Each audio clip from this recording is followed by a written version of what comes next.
Okay. So we were just talking about the fact that, birthdays and times, they're just numbers. Well, tonight we're going to talk about numbers. And so I called it the numbers game, but it really is a bit of a game.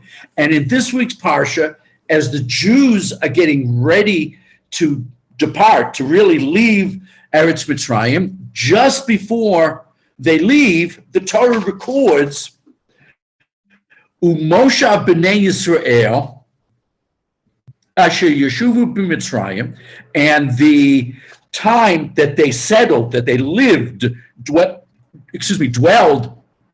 in Mitzrayim is Shloshim Shana v'Arba Meot Shana, 30 years and 400 years. And if you didn't get it the first time, the next pasuk repeats it.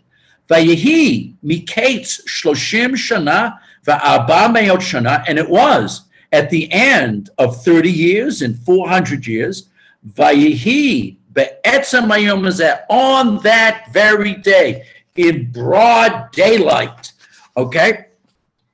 Yatzu kol tziva'ot Hashem me'eretz Mitzrayim, the entire, well, in translation it says ranks, I would have said the whole hosts of Hashem departed from the land of Egypt. Now, this is a problem. That 430. I mean, it would be a problem if it was only there once, but it's like the Torah didn't want you to think this is a typo. They wanted you to know we really are calling the stay 430 years, which drives the commentaries crazy because everybody's trying to figure out how do you get to the number 430. And so let's begin with the problem. Okay, 430 years altogether from the birth of Isaac until now. So from the moment that Yitzchak was born until the day that Jews leave Egypt, that's 400 years. And we must reckon from that event, for only from the time when Abraham had offspring, had children, from Sarah could the prophecy, your offspring shall be a stranger, be fulfilled. And there were 30 years. So where's the extra 30 years? Well, there was 30 years since the covenant between the parts, Brit Bein B'Torim, until the birth of Yitzchak. So you see the quote there is from Genesis 15:13. And that pasuk is begins, I am the Lord who brought you out from the land of Ur Kasdim to assign, to give you this land in Eretz Yisrael. So Abraham has only been in Eretz Yisrael for a short amount of time when God says this. And he said, oh, God, how do I know that I'm going to possess the land? So he said, bring me a 3-year-old heifer, a 3-year-old she-goat, a 3-year-old ram, a turtle dove, and a young bird. They make a covenant. And the covenant requires some type of sacrifice, of some ceremony to confirm the deal. Okay, so he brings all these things, okay. And then it says, as the sun was about to set, a deep sleep came over Abraham, and a great dark dread descended upon him. This was his first very deep prophetic experience. Before this, he heard voices, he heard God's voice, but this was the first time that he really had a combination of the message and some sort of vision. And it was scary. It was very scary. And he said to Avram, know well that your offspring shall be strangers in a land not there, and they shall be enslaved and oppressed for 400 years. Then, but I will execute judgment on the nation. We talked about this last week, that God judged the Egyptians and specifically Pharaoh directly based on how they oppressed them during the slavery. And I will execute judgment on the nation. They shall serve, and in the end they shall go free with great wealth. Okay, so this verse is, according to Rashi, the source for these numbers. The 400 years referred to in the verse is talking about from the time you have offspring from Sarah.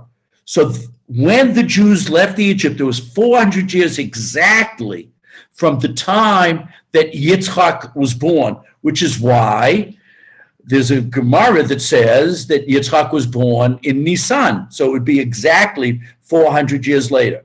There's an argument. Some people say he was born in Tishrei, but let's leave it that he was born in Nisan at Pesach, and it was exactly 400 years.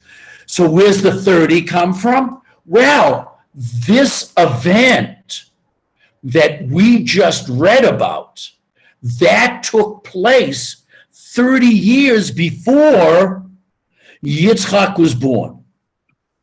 And so from the time of what our translation calls the covenant between the parts, the Brit Bein B'Tarim, this covenantal agreement, that is 30 years before the birth of Yitzchak.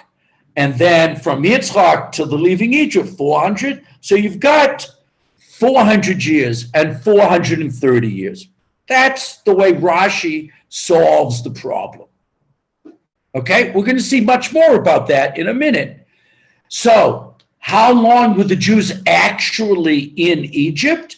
So there the assumption is, based on Midrashim, that they were in Egypt for 210 years. That there is a verse that talks about Redu going down to Egypt. The gematria for Redu is 210. Plus, in the Seder, at the Haggadah, we say, HaKadosh Baruch Hu chishev et haketz. HaKadosh Baruch Hu calculated the final time. Ketz means as the gematria of 190. So if you take 190 from 400, you get 210. So we have two gematrias that support the fact that the Jews were in Egypt for 210 years. We got three numbers. Now I'm going to give you a fourth. We're going to talk more about this fourth number in a few minutes. So if the Jews were in Egypt for 210 years, that means from the time that they entered the land while Yosef was alive. So for how many years were they slaves? And that number, which we're going to talk about later tonight, not right now, is 86. So we've got four different numbers to describe the experience in Egypt. 86 years they were afflicted and enslaved. 210 years they actually lived in Egypt. It's 400 years since the deal, the covenant, went into effect with the birth of Yitzchak, and it was 430 years since the covenant, the deal, the treaty made with Yaakov that all of these events would take place. Okay? So far, so good, but we're going to play with numbers more in a few minutes. But Rashi now says something very, very famous. I don't want to spend a lot of time on it, but many commentaries said it. I left it only in Rashi. The Ibn Ezra said it, the Ramban said it, Rabbeinu Bachai said it. A lot of the commentaries have this piece, which is based on a midrash. It is I'm in the fourth line of Rashi. It is impossible to say that they were 430 years in Egypt. Why? For Kahat, one of the sons of Levi, Kahat was son of Levi, was one of those who came into Egypt with Jacob.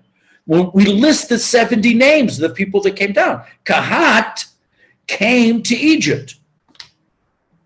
Okay, reckon all the years and all the years of Amram and the years of Moshe, plus you must admit that Kahat had already lived many years before Egypt, and many of Amram's years were included in the years of Korah, and that many of the 80 years of Moshe are included in the years of Amram, so that you see that there can't be 400 years. So if you add up 130 years for the entire life of Kahat, and then you put in Amram was, according to tradition, I forget how many years he lived, okay. And then the 80 years of Moshe, all those numbers together are less than 400, let alone 430. Plus Amram gave birth to Moshe many years before he died. So it can't be 400 years. It can't be, because the numbers just, there aren't enough years. Okay. You're compelled to admit that other settlements, which the patriarchs made in lands other than Egypt, came also under the name of sojourning as a stranger, that you will be a stranger in a strange land, must include when the Jews were in Eretz Yisrael, because since they didn't own Eretz Yisrael, they were strangers there. They weren't the Balabatim. They didn't own the land. They were, they were strangers. And including at Hebron, even though it was in Canaan itself that it was said, where Abraham and Isaac sojourned, their time in Israel was also called a sojourn, that they were still strangers. Ger v'toshav anochi, and that's what it says here. And Abraham said, "I'm only a ger v'toshav. I'm only a resident alien amongst you. Consequently, you must necessarily say that the prophecy, thy offspring shall be strangers, began only from the time when an offspring, and only if you reckon the 400 years from the birth of Yitzchak, will you find that from the time they came into Egypt and the time they left, it was only 210 years, as the Midrash says, as the accepted rabbinic count of all the years of biblical time. Seder Olam is the chronology. It assumes 210 years in Egypt. Okay. The Ibn Ezra is going to make another point.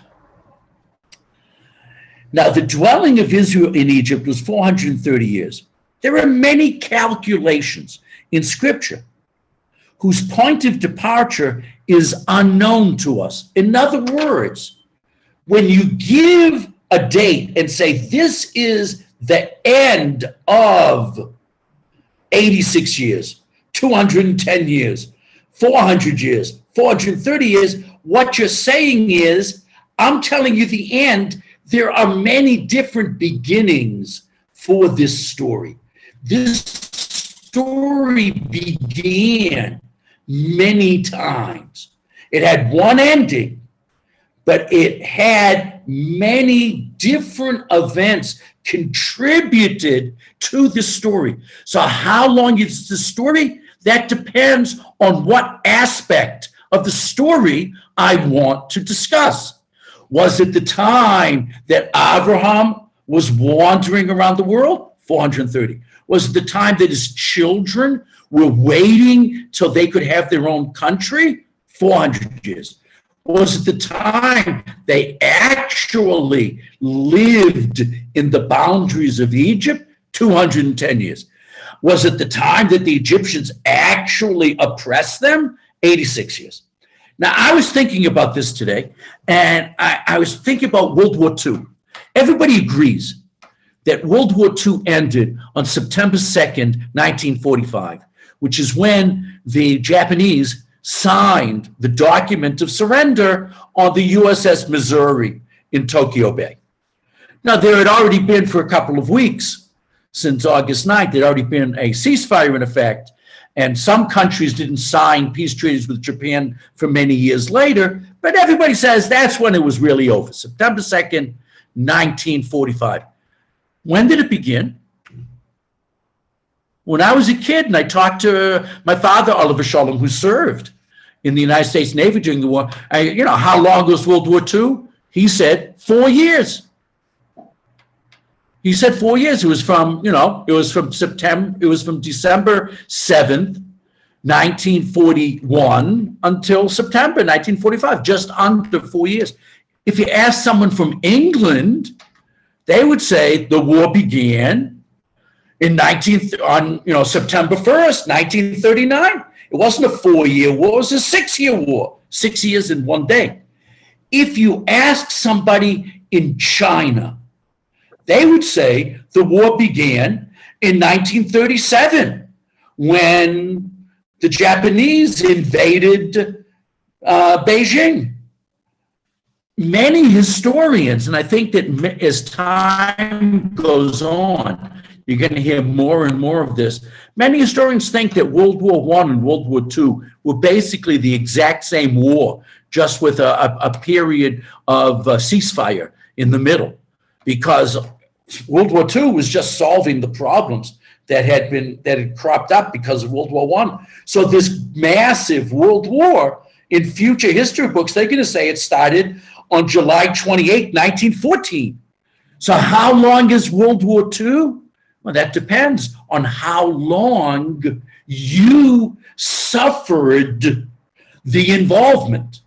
Americans for 4 years, Brits for 6, Chinese for 8. And maybe someday we'll look at it and say it's all part of the same parsha, both wars, and the whole war lasted, 31 years. So in other words, whenever you talk about how long something lasted, you have to specify what your starting date is. And that's the point that Ibn Ezra is making, which I think is very, very important.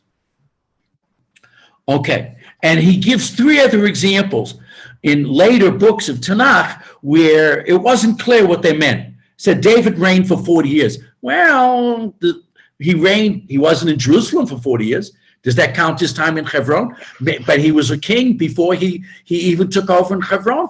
Does this mean from the time that he got anointed? So it depends how long David was king. Depends on what your starting point is. And then there's another one, and within 65 years, Ephraim shall be broken. This is a prediction of Yechezkel. So he gives 3 examples of times where you don't know what the number means unless you can figure the beginning of the reckoning. Okay, in the middle of the 4th line of the Ibn Ezra.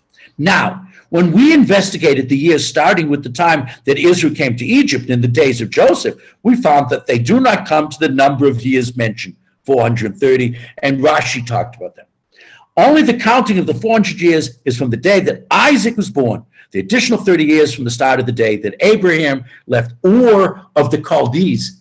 He doesn't say from the moment that we had the covenant between the parts. He says 430 was when Abraham started to become a nomad, when he left Ur Kasdim. It's a little bit different than Rashi, a little bit different, but it gets to the 430 for times when Abraham was wandering, because he didn't wander when he was still living in Ur Kasdim, Babylonia, modern day Iraq. Okay, that's it for the Ibn Ezra. What he says now is going to be repetitious. Okay, now I want to go to Rabbeinu Bechaye. Rabbeinu Bechaye agrees. Yeah, there's a bunch of different numbers here, but what does that mean?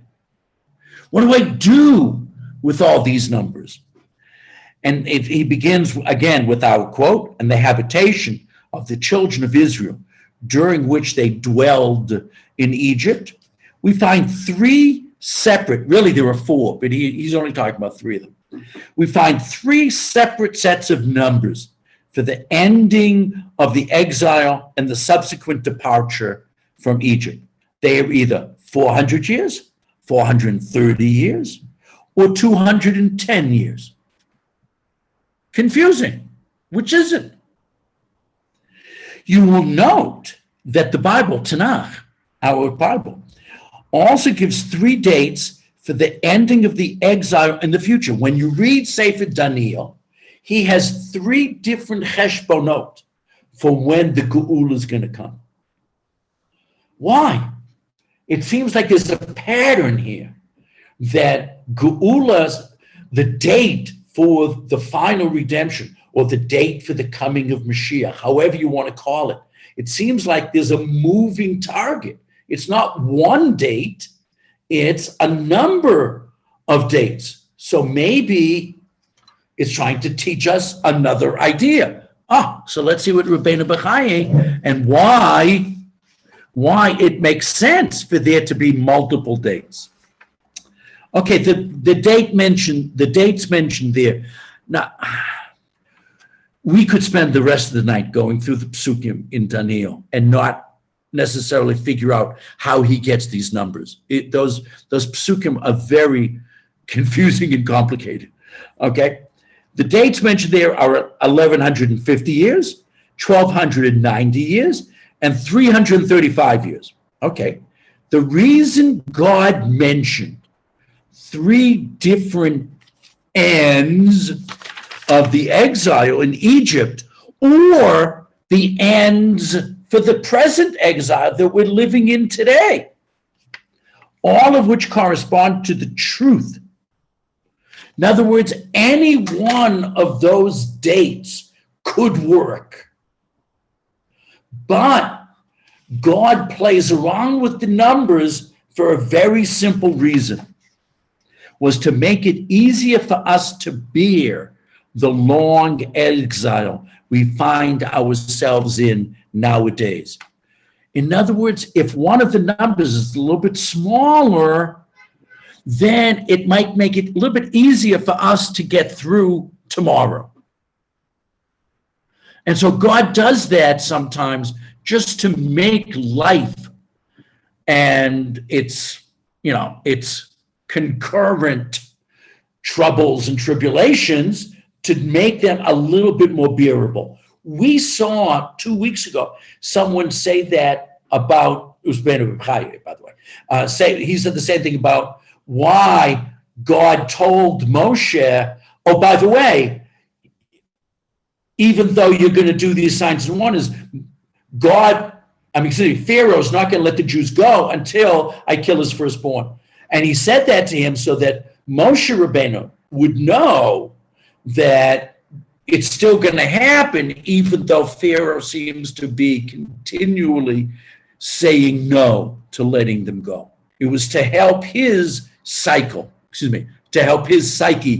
deal with the delays that Pharaoh brought in the Exodus.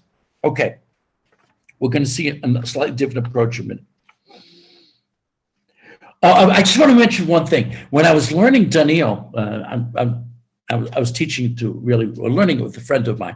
And when we got to some of these predictions about when the Geula would come, every commentary we looked at figured out the Geula would happen during their lifetime.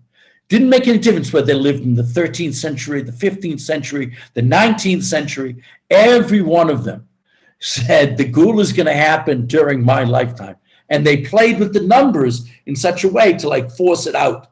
Said, oh, he's going to come, Okay. We're still waiting. All of those commentaries that I quoted from are now dead, and we're still waiting, but okay.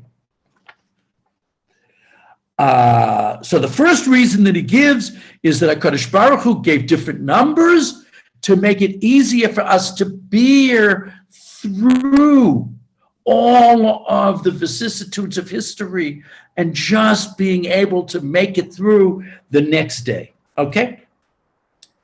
So we must believe that the three separate dates given in the book of Daniel also have something true about them. We just don't know how to figure them. We may be certain of one thing. If we deserve it, the redemption, please turn the page, the redemption will occur on the earliest of the 3 days mentioned, even though most commentaries say it's already happened, but okay. If not, on the middle one, or if we don't deserve it at all, it'll happen, but it'll happen on the last possible date. It is impossible for the redemption to occur later than the last date described in Daniel. We just don't know how to count the dates. So according to some commentaries, the date seems to have passed already, but since it didn't happen, we have to assume we figured wrong. And since the verses in Daniel are pretty obscure, we just have to figure, okay, we don't know exactly what he meant. But having different dates is connected to the relative merits of the Jewish people. If the Jewish people deserve it, the redemption may come earlier. If we don't, the redemption may come later. So having a range of dates on that particular approach makes sense.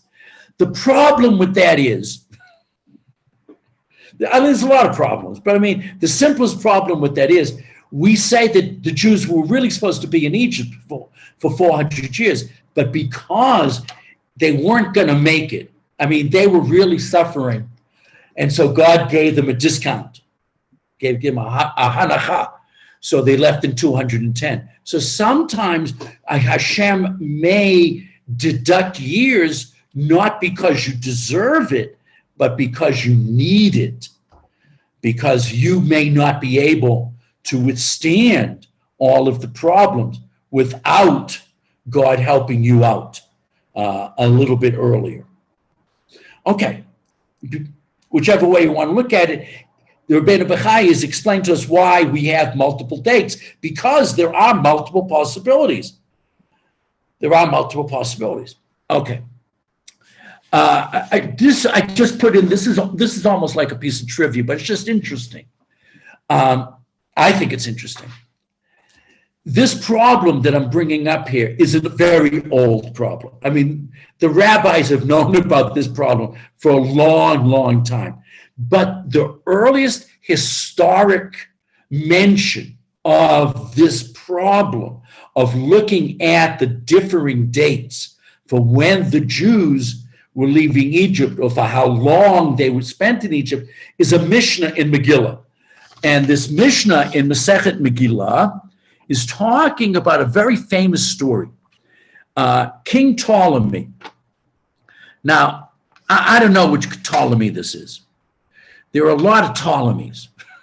The first Ptolemy was a general of Alexander the Great, who conquered Egypt in around 330 BCE.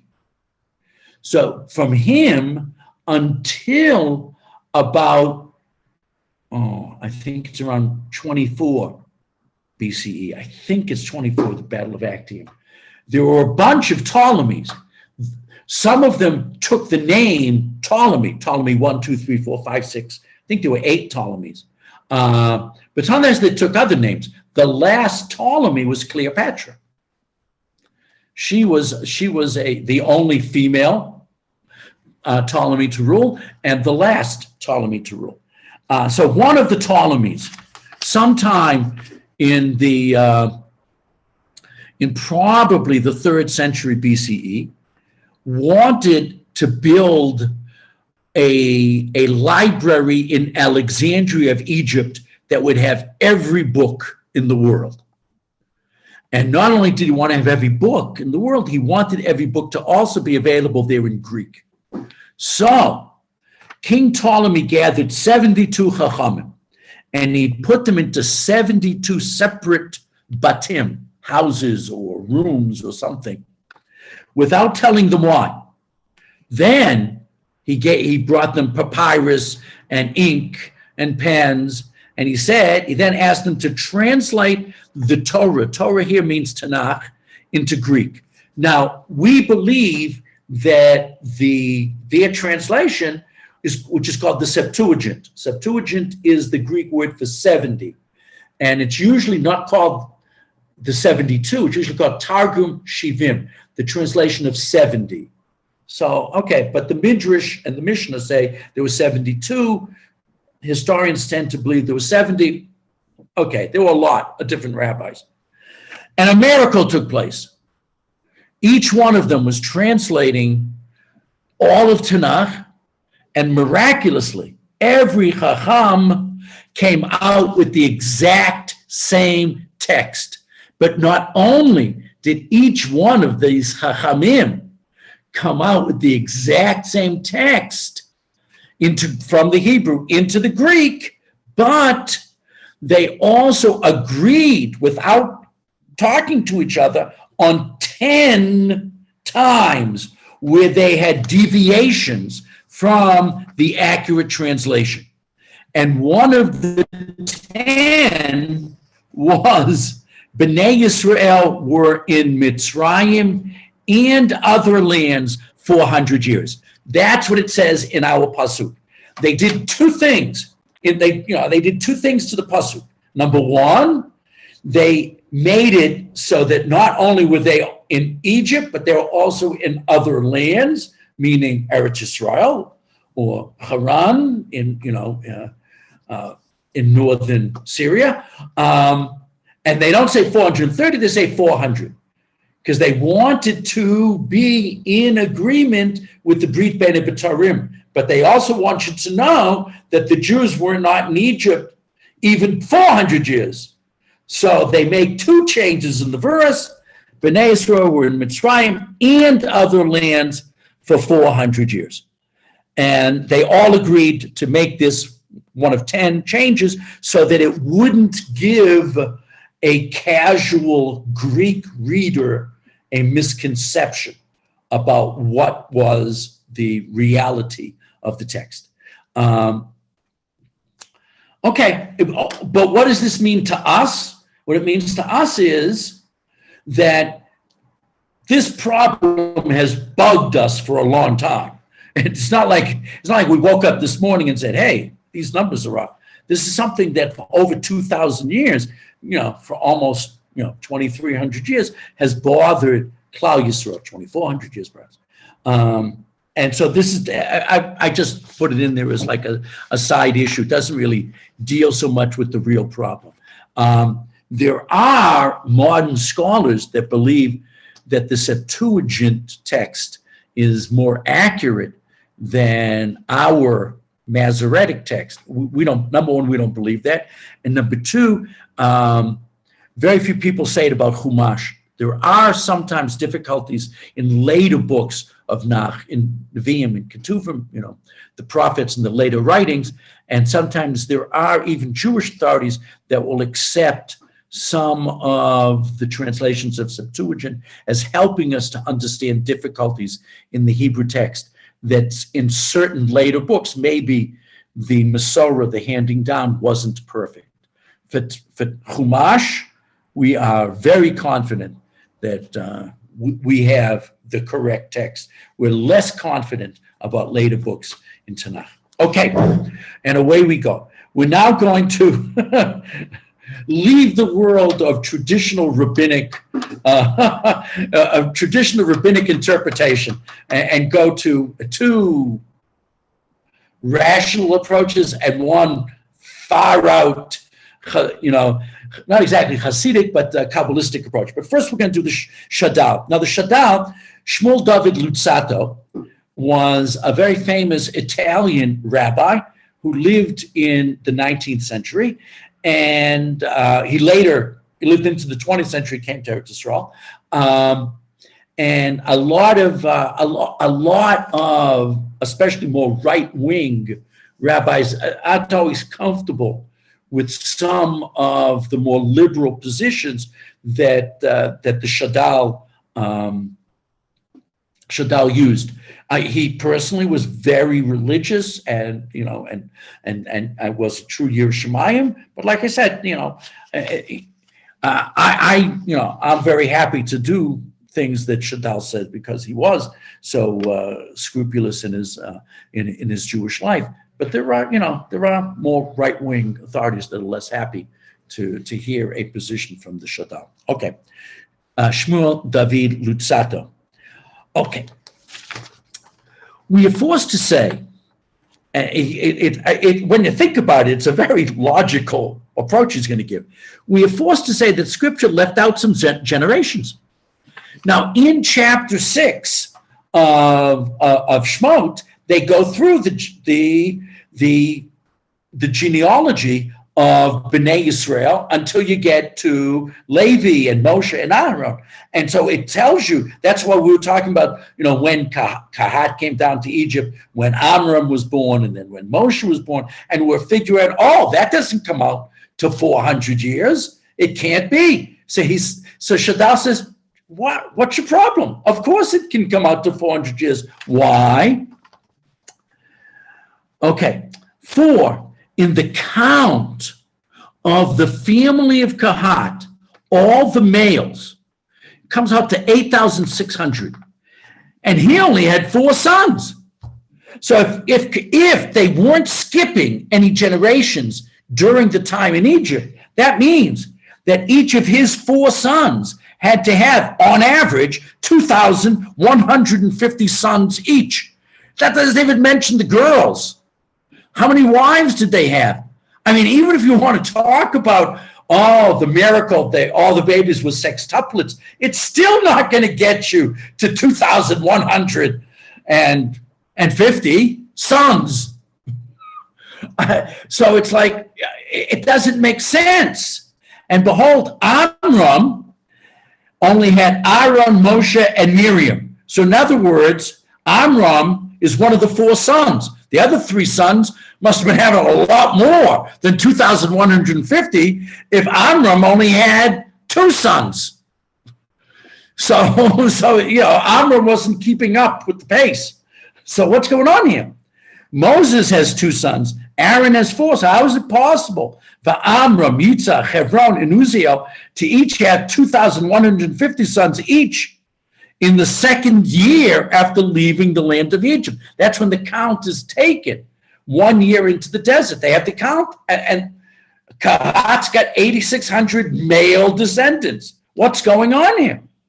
Therefore, one must conclude on a pshat level, on a literal level, that Levi, Kahat, and Amram were not in sequential generations, and there were other generations between them.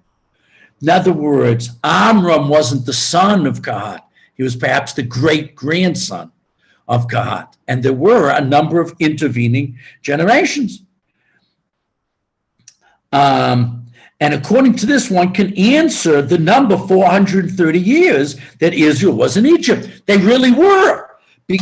It's that the genealogy in chapter 6 telescopes the numbers in such a way that it leaves out. Yes, Amram was a direct descendant of God, but there were, 3 generations. How long is a generation? 25 years, right? So that there could have been a number, if you go to 430 years, maybe they really were in Egypt 430 years. That's a lot of generations between them, and that allowed for this tremendous growth of male descendants of Kahat. He makes another point in this second. And other generations were between them. And according to this, one can answer the number of 430 years that Israel was in Egypt. It's no longer a problem. In other words, we no longer are taking the genealogy in chapter 6, literally. It's just a schematic.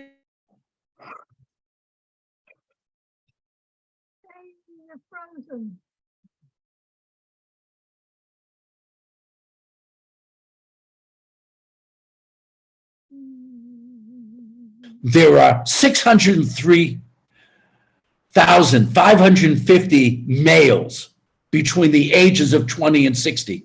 I mean, I know we have a midrash that says that they gave that mothers gave birth to sextuplets. It's a nice midrash, but it definitely wasn't written by a woman. I mean, how many sets of sextuplets do you have to have before you find that a bit onerous? Okay, I rest my case. Okay, which the Torah, but the point of Shadal is, you know what? The tremendous, miraculous birth rate of the Jews would be fine if the Torah said such a miracle took place. But the Torah never mentions which the Torah didn't mention as a miracle. It's a midrash. Midrashim are beautiful, but you can't hang your hat on a midrash. A midrash is there to help you understand things, but it's not there to give you pshat. It's not there to give you the genealogy or the chronology of what happened. So Shadal's solution to the problem is very simple, very elegant, and even though I'm not comfortable with it because I'm so used to the rabbinic approach, but it just solves a lot of problems. You know, they really were in Egypt for 430 years, and there were many, many generations of them, not just 3 generations of them. And 430, if each generation is 25 years, then that's 16, 17, like 18 generations. And the numbers can grow pretty big in 18 generations as opposed to 3. I'm not doing the math. Okay. It is said that teaching the children that are taught Torah are considered children of their teachers. Could this affect the count? Not in this case. Yes, that's a beautiful idea. I love that idea. I've used it on many occasions, and especially for a lot of reasons. It's a beautiful idea. The reason it doesn't help here is because we actually get these tremendous numbers in the book of Bamidbar. So in other words, it doesn't work because there really were hundreds of thousands of Jews. And where did they all come from? So you've got 3 solutions to the problem. One is it's a miracle.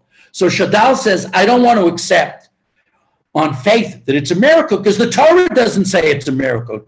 Generally, if there's a miracle, the Torah tells us. It's number one. Number two, you could say that those people were converts, that many Egyptians gathered with us and joined us, which is fine. Gesundheit. The third, I don't know if you heard my wife sneeze. The third solution is the Shadal. It wasn't such a short period of time. It really was a few centuries, and numbers can grow quickly when you telescope the time like that. Okay. So the family of Kahat stayed on as one for 133 years. And at that time of the Exodus, 137 years had passed. And the Amram was one family, of which Moshe and Aaron. So you add together the 3 numbers, 137, 133, and 137, which is, how long, 2 of those people lived to be 137th, both Amram and Kahat. And then add 17 more years for how long the Israelites were in Egypt before Jacob's death, okay? Then you get to 424 years. In other words, if you're using these whole lifetimes as your measuring stick, you get pretty close to 430, and it doesn't seem too unreasonable. Therefore, whenever it says the sons of Yitzhar, it means the descendant of Yitzhar. And, we call ourselves, B'nai Yisrael, the children or the sons of Israel. I mean, many shuls are called sons of Israel. We're not the sons of Yisrael, we're the descendants. We call Banim, mean descendants, not just sons. And I think that it's an interesting approach. I just didn't want to leave out a rational approach. Okay, the Chidah. The Chidah goes, he's a Kabbalist, and he definitely wants us to know that he has no question for the fact that the Jews were only in Egypt for 210 years and all of that. But he says all of these numbers are symbolic. You can't take them as pshat. They all are symbolic gematrias of what? It would have been fitting for Israel to be in exile for 430 years. Now, it would make sense. Why would it make sense? Because 430 is 5 times 86. What is 86? 86 is the name Elohim, judgment. So since God says, I'm going to take judgment on the Jews, So the judgment of the Jews is from Elohim. And so therefore we're going to have Elohim. So the Jews had 5 generations in Egypt from Yaakov, his children, okay, then Kahat, Amram, Moshe. So there, according to this shot, 5 generations of Jews were in Egypt. So 5 generations is 5 times 86. And that gives you Elohim and 430. So the number has nothing to do with calendars, has nothing to do with, figuring out timelines. It has to do with symbolism of mystical ideas. Okay. God had compassion upon it, only made them serve for 86 years. So now we can understand why there's a midrash that says the Jews only were slaves for 86 years. They were in Egypt for 210, but they only had to work hard as slaves for 86. Again, the gematria of Elohim, God taking some sort of judgment on the Jewish people, which is the numerical value of Elohim. 4 times Elohim equals shmad, destruction. So when you have 4 times Elohim, that's when things are bad. This explains the verse, they would not listen to Moshe. Why? Because their spirits were crushed. And this is, you can see in the beginning of chapter 6, last week's parsha, mikotze ruach. This implies that they were assumed that they would be in exile for 430 years. Why 430? That's the gematria of mikotzer. Mikotzer ruach, that's the word mikotzer, from the shortness, from the cutting off of their neshama, of their breath and their spirit. Okay, mikotzer. Okay, 430. And they did not know that God would lighten their burden, so they would only be in Egypt for 210 years. Mikotze ruach, gematria of the word ruach is 210. So mikotze represents how much they suffered, 430. Ruach was how much they actually lived in Egypt, 210. And judgment, or how long they actually were slaves, that's Elohim, that's 86. So according to the Chidah, you don't trust the numbers per se, because the numbers aren't, we're not historians, we're not, no one's getting a degree in accounting here. What we're doing is we're looking at the symbolism of all of these ideas. And the symbolism fits the numbers based on things said in the verses themselves, which I think is a very clever approach to the problem. Like in the verse, they would only be 210 years. One subtracts the value of Ruach 214 from 430, you get 210. And that, the time of the hard labor would be 86, the gematria of avodah. The word avodah, which means servitude, is 86 also. There are 4 terms of redemption, which parallel the 4 cups of wine. In the beginning of chapter 6, we have that the Jews, okay. Let me just read quickly the pasuk. I get it in front of me. Why say it by heart when I have it here?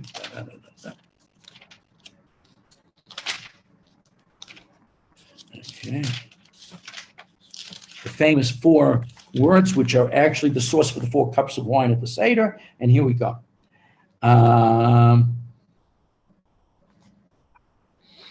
Lochein, therefore, tell the Bnei Israel, Ani Hashem, Hotzeiti etchem mitachat sivlot Mitzrayim. I'm going to stop the work, Hotzeiti. Okay, Vihitzalti, I'm going to save you from your servitude. That's you're going to actually leave. Viga'alti, that's when you cross the Red Sea. V'lakachti etchem li la'am, and I will bring you to me as a nation. That's when we got the Torah at Har Sinai. So there are 4 stages, 4 terms for the redemption. Okay, so there are 4 terms of the redemption, which give us the 4 cups of wine at the Seder. And 4 times Elokim is mentioned in this section, that Hashem, Lelokim, V'yatata, Hashem, Elokeichem. Okay, so Elokim is there 4 times. Okay. They were to be saved by the 4 cups, which also had the numerical value of 86. Elokim, Avodah, and Kos all equal 86. Okay, like the word Elokim. The 4 cups transform the 4 mentions of Elokim. The 4 cups of wine change Elokim, which is the name of judgment, into Yud-Kei Vav-Kei, which is the name of compassion. So the Chidah feels very strongly that I don't know how long the Jews were in Egypt. I don't even care how long the Jews were in Egypt. All of the numbers are there not to teach me history lessons, they're to teach me spiritual, mystical lessons about the experience in Egypt. A cool approach. We're going to end with Everett Fox. Again, he's a more rational approach. Just occurred to me, we don't know how long after Joseph the Pharaoh who enslaved. I have to put up chat. And it just occurred to me that we don't know how long after Joseph's death, the Pharaoh who enslaved the Israelites lived. It was probably several generations if he didn't know Joseph. Yes, it probably is true. And the Shadal, Rav Luzzatto, would agree with you, except most Meforshim say that it's just the next Pharaoh after. And we can figure this out. The Jews came down to Egypt when Yosef was 30, and Yosef died when he was 110. So that's 80 years. So they were in Egypt at least 80 years before. So it's 210. You take away 80. That's 130. And it was during the reign of the king that 80 years later that started the process. But that was still a few more years till they actually were enslaved. But things started getting bad for them after 80 years. Okay, so Professor Fox sort of agrees with the Chidah almost, as we're going to see in an interesting way. Is Exodus a fanciful reconstruction of what happened to Moshe and his generation, riddled with anachronism? I mean, is really? We've been studying this story for thousands of years, and we just let all of these, like details get mixed up? Is that possible? Or is the reliable handing down of eyewitness data, which only the cynical would doubt? I mean, we believe that, okay? Despite these observations, there is still something unsettling about writing Exodus off as a work of fiction. Some people, God forbid, look at these discrepancies in the numbers and say, it can't be true, they just made it up. And of course, Fox is right. We just don't feel comfortable doing that. For the rest of the Bible abounds in emotional references to the experience of the Exodus. The entire structure and emotional force of biblical law rest upon such exhortations as a sojourner you are not to oppress. You yourselves know well the feelings of the sojourner, for sojourners were you in the land of Egypt. There are 50 times that we're told to remember that we left Egypt in Chumash alone, let alone later books mention it too. Apparently, the experience of the Exodus period was crucial in forming the group consciousness of the Israelites. however long we stayed there is less important than the fact that the crucible of Egypt made us into a nation. It gelled these nomadic clans into a nation. How long did it take? I don't know. I don't even care. I'm not so interested in the numbers as much as I'm interested in the process and the result. And that's what Everett Fox is saying. And ever since, it has provided a model from which both later Judaism and Christianity and Islam were to draw frequently and profoundly. The Egyptian experience may not be understood perfectly, and we may not have gotten every detail correct, but the overall story is the story of our formation as a people, and still has profound impact upon the nation to this day. And that's what Professor Fox was saying. He went through all of the different opinions and he didn't find any of them compelling, which probably neither did we. Everybody can pick the ones that they feel most comfortable with, but it's ultimately, it's not the details. Ultimately, it's the overall picture of what was the result of that experience in Egypt. And the result of that experience in Egypt is Am Yisrael, and we're still here to tell the tale. Okay.